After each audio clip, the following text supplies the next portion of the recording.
ओम गणेशाय नमः। जय श्री कृष्ण। राधे राधे।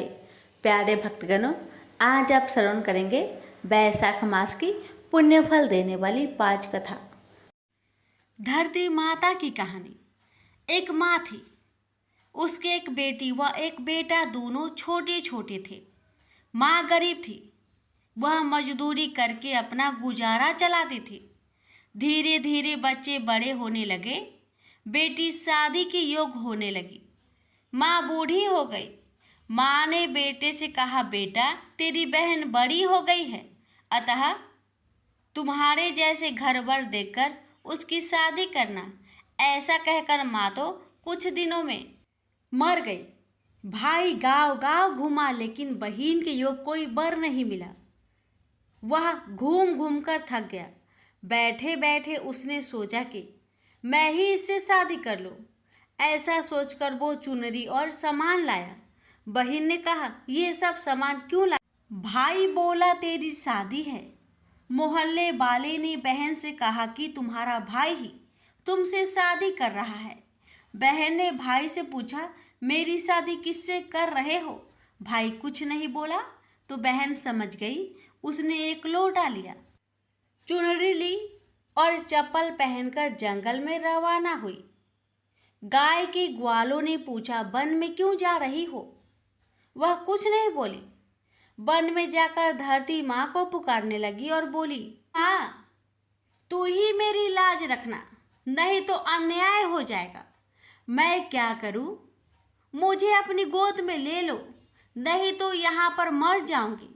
धरती माँ फटी तो बहन ने एक तरफ लोटा, चुनरी, चप्पल रख दिए और वह धरती में जाने लगी।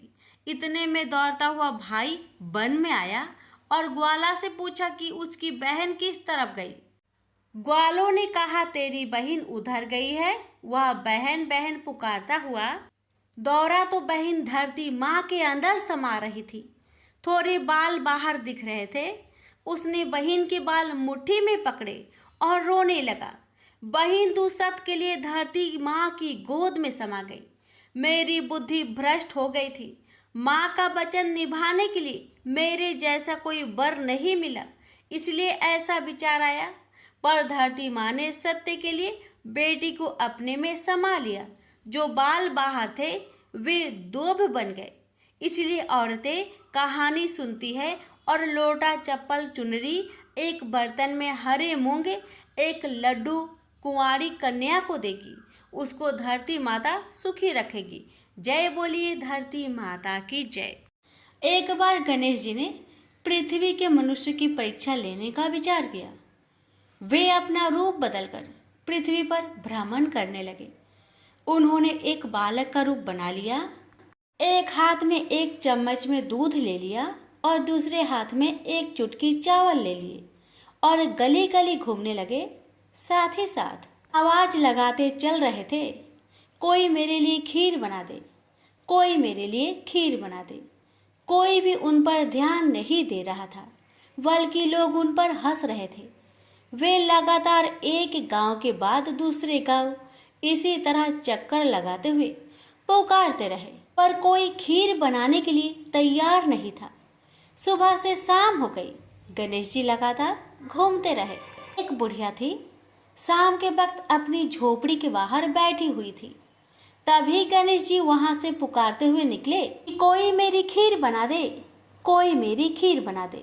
बुढ़िया बहुत कोमल हृदय वाली स्त्री थी। उसने कहा, बेटा मैं तेरी खीर बना देती हूँ। गणेश जी ने कहा, माई अपने घर में से दूध और चावल लेने के लिए बर्तन ले आओ। बुढ़िया एक कटोरी लेकर जब झोपड़ी के बाहर आई तो गणेश जी ने कहा, अपने घर का सबसे बड़ा बर्तन लेकर आओ। बुढ़िया को थोड़ी झुलझुलाहट हुई, पर उसने कहा, चलो बच्चे का मन रख लेती हूँ।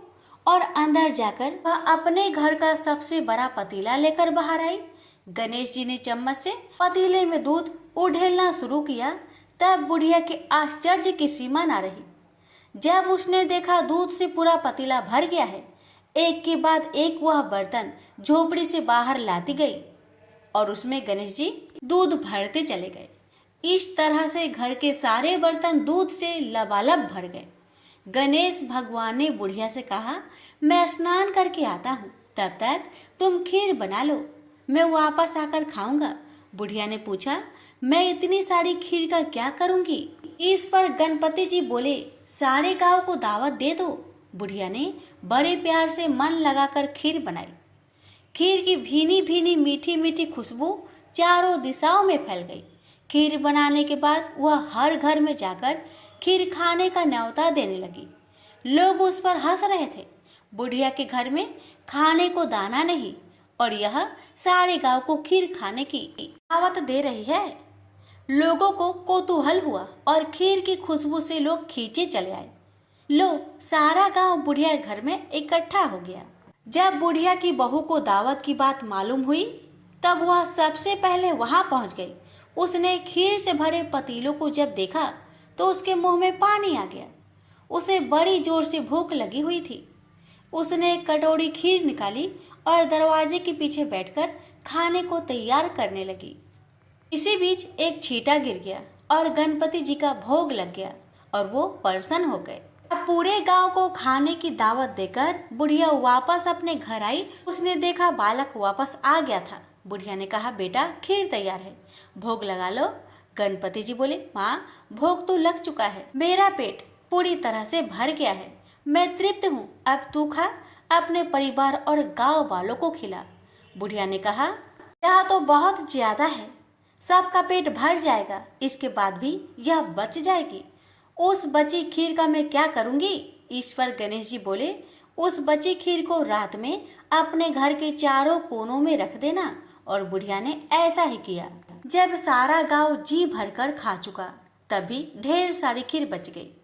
उसने उसके पत्रों को अपने घर के चारों तरफ रख दिया। वहां उठकर उसने क्या देखा? पतीले में खीर के स्थान पर हीरे, जवाहरात और मोती भर गए हैं। वह बहुत खुश हुई। उसकी सारी दरिद्रता दूर हो गई। वह आराम से रहने लगी। उसने गणपति जी का एक भव्य मंदिर बनवाया और साथ में एक बड़ा सा तालाब भी खुदवाया। इस तरह उसका नाम दूर दूर तक प्रसिद्ध हो गया। उस जगह वार्षिक मेले लगने लगे। लोग गणेश जी की कृपा प्राप्त करने के लिए उस स्थान पर पूजा करने और मान्यताएं मानने के लिए आने लगे। गणेश जी सबकी मनोकामनाएं को पूरी करने लगे। प्रेम से बोलिए गणेश भगवान की जय। एक गांव में एक साहूकार रहता था। साहूकार के एक बेटी थी। वह हर रोज पीपल सींचने जाती थी। पीपल के वृक्ष में से लक्ष्मी जी प्रकट होती थी और चली जाती। एक दिन लक्ष्मी जी ने साहूकार की बेटी से कहा, तू मेरी सहेली बन जा। तब लड़की ने कहा कि मैं अपने पिता से पूछकर कल आऊंगी। साहूकार की बेटी ने घर जाकर अपने पिता को सारी बात कह दी। तब उसके पिताजी बोले, वह तो लक्ष्मी जी है, अपने को और क्या चाहिए, तू लक्ष्मी जी की सहेली बन जा। दूसरे दिन वह लड़की फिर गई। तब लक्ष्मी जी पीपल के पेड़ से निकलकर आई और कहा, सहेली बन जा। तो लड़की ने कहा, बन जाऊंगी, और दोनों सहेली बन गई। लक्ष्मी जी ने उसको खाने का न्योता दिया। घर आकर लड़की ने माँ बाप को कहा कि मेरी सहेली ने मुझे खाने का न्योता दिया है। तब बाप ने कहा कि सहेली के जिम्मे जाइयो, पर घर को संभाल कर जाना। तब वह लक्ष्मी जी के यहाँ जिम्मे गई तो लक्ष्मी जी ने उसे साल दुसाला ओढ़ने के लिए दिया, रुपए दिए, सोने की चौकी, सोने की थाली में 36 प्रकार का भोजन करा दिया। जिम कर जब वह जाने लगी तो लक्ष्मी जी ने पल्ला पकड़ लिया और कहा कि मैं भी तेरे घर जिमने आऊंगी। तो उसने कहा, आ जाइयो। वह घर आकर चुपचाप बैठ गई। तब बाप ने पूछा कि बेटी, सहेली की यहाँ जिम करा गई और तू उदास क्यों बैठी है? तो उसने कहा, पिताजी, मेरे को लक्ष्मी जी ने इतना दिया, अनेक प्रकार के भोजन कराए, परंतु मैं कैसे जिमाऊंगी? अपने घर में तो कुछ भी नहीं है। तब उसके पिता ने कहा कि गोबर मिट्टी से चौका लगाकर घर की सफाई कर ले। 4 मुख वाला दिया जलाकर लक्ष्मी जी का नाम लेकर रसोई में बैठ जाना। लड़की सफाई करके लड्डू लेकर बैठ गई। उसी समय एक रानी नहा रही थी। उसका नौलखा हार चील उठाकर ले गई और उसके घर वह नौलखा हार डाल गई और उसका लड्डू ले गई।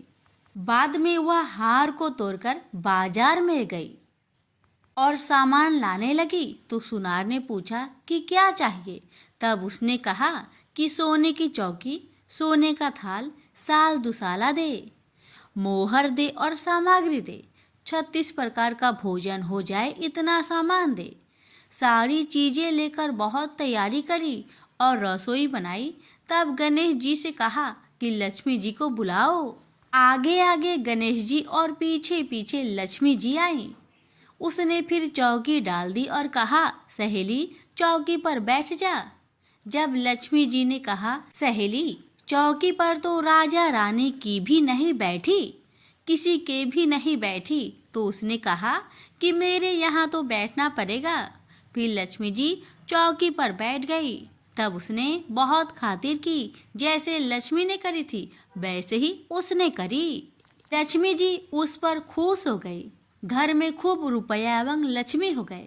साहूकार की बेटी ने कहा, मैं अभी आ रही हूँ, तुम यहीं बैठी रहना।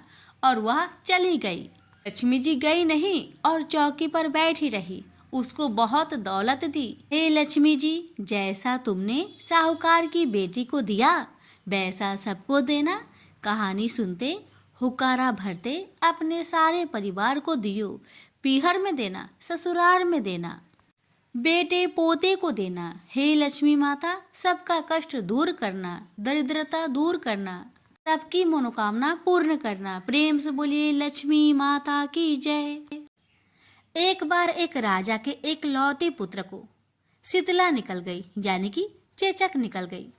उसी की राज्य में एक काछी पुत्र को भी शीतला निकली हुई थी।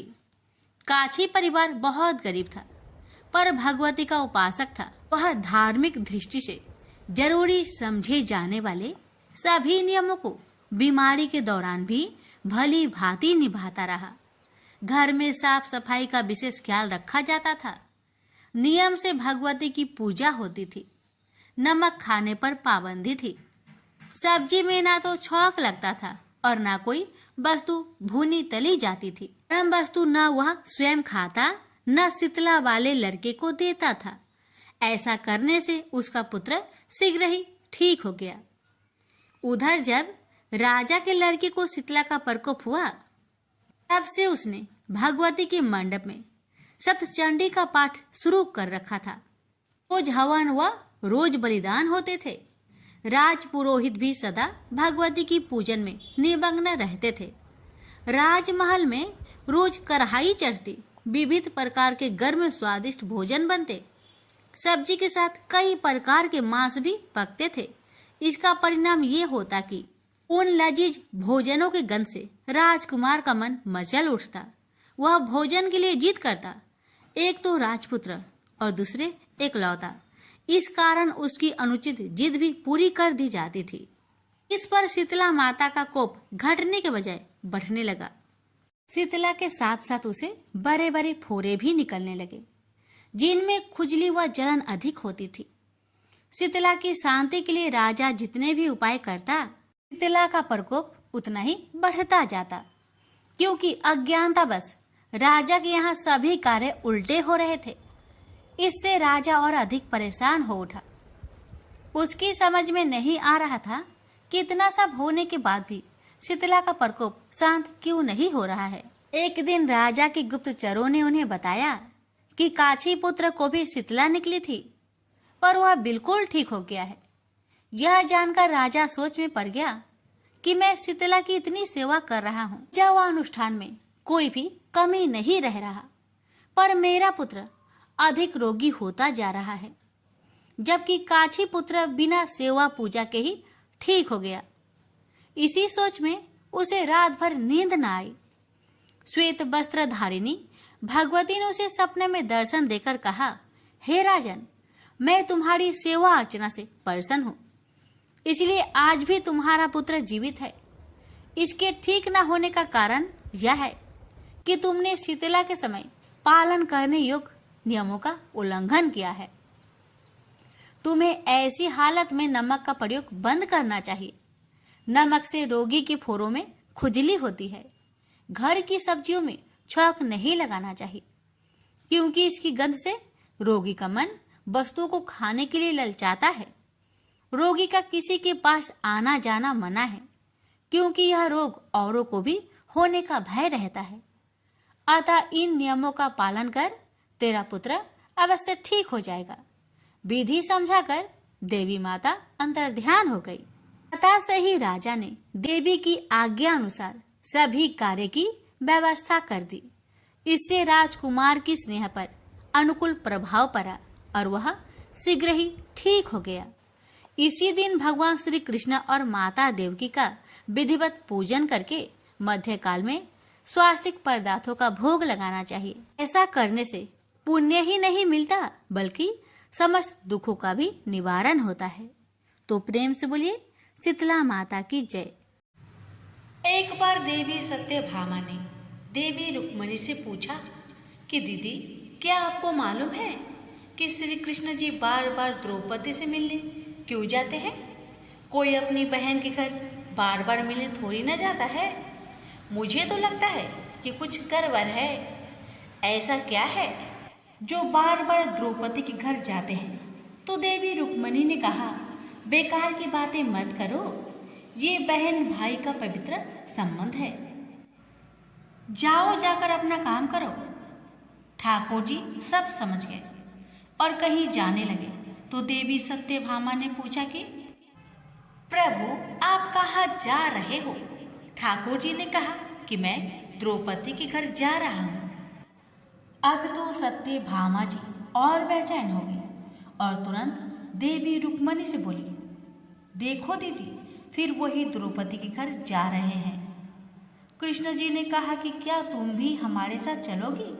तो सत्यभामा जी फौरन तैयार हो गई और देवी रुक्मिणी से बोली कि दीदी, आप भी मेरे साथ चलो और द्रौपदी को ऐसा मजा चखा के आएंगे कि वो जीवन भर याद रखेगी। देवी रुक्मिणी भी तैयार हो गई। जब दोनों देवियां द्रौपदी के घर पहुंची तो देखा कि द्रौपदी अपने केस संवार रही थी।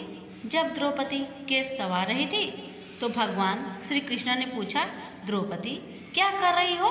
तो द्रौपदी बोली, भैया केस संवार के अभी आई। तो भगवान बोले, तुम काहे को केस संवार रही हो? तुम्हारी तो दो दो भाभी आई है, ये तुम्हारे केस संवारेंगी। फिर कृष्ण जी ने देवी सत्यभामा से कहा कि तुम जाओ और द्रौपदी के सिर में तेल लगाओ और देवी रुक्मिणी तुम जाकर द्रौपदी की चोटी करो। सत्यभामा जी ने रुक्मिणी जी से कहा, बड़ा अच्छा मौका मिला है, ऐसा तेल लगाऊंगी कि इसकी खोपड़ी के एक एक बाल तोड़ के रख दूंगी। और जैसे ही सत्यभामा जी ने द्रौपदी के सिर में तेल लगाना शुरू किया और एक बाल को तोड़ा तो बाल तोड़ते ही आवाज आई, हे कृष्ण। फिर दूसरा बाल तोड़ा, फिर आवाज आई, हे कृष्ण। फिर तीसरा बाल तोड़ा तो फिर आवाज आई, हे कृष्ण। सत्यभामा जी को समझ नहीं आया और देवी रुक्मिणी से पूछा, दीदी आखिर ऐसी क्या बात है? द्रौपदी के मस्तक से जो भी बाल तोड़ती हूँ तो कृष्ण का नाम क्यों निकल कर आता है? रुक्मिणी जी बोली, मैं तो नहीं जानती। पीछे से भगवान बोले, देवी सत्यभामा, तुम देवी रुक्मिणी से पूछ रही थी कि मैं दौड़ दौड़ कर इस द्रौपदी के घर क्यों जाता हूँ? क्योंकि पूरे भूमंडल पर, पूरी पृथ्वी पर कोई संत, कोई साधु, कोई सन्यासी, कोई तपस्वी, कोई साधक, कोई उपासक ऐसा नहीं हुआ जिसने एक दिन में 3.5 करोड़ बार मेरा नाम लिया हो। और द्रौपदी केवल ऐसी है जो एक बार में 3.5 करोड़ बार मेरा नाम लेती है। प्रतिदिन स्नान करती है, इसलिए उसके हर रूम में कृष्ण नजर आता है और इसलिए मैं रोज इसके पास आता हूँ। इसे कहते हैं स्नान, जो देवी द्रौपदी प्रतिदिन किया करती थी। हम जो हर रोज साबुन, शैम्पू और तेल लगाकर अपने तन को स्वच्छ कर लिया, इसको केवल नहाना कहा गया है। स्नान का मतलब यह है, हमारे शरीर में 3.5 करोड़ रोम छिद्र है। जब नारायण से पूछा गया, ये 3.5 करोड़ रोम छिद्र कर्मों के दिए के हैं। तो नारायण ने कहा, जब मनुष्य 3.5 करोड़ बार भगवान का नाम ले लेता है तब जीवन में एक बार उसका स्नान हो पाता है। इसको कहते हैं स्नान। श्री कृष्ण का नाम तब तक जपते रहिए जब तक 3.5 करोड़ बार भगवान का नाम ना जप ले। जय जय श्री राधे कृष्ण जी।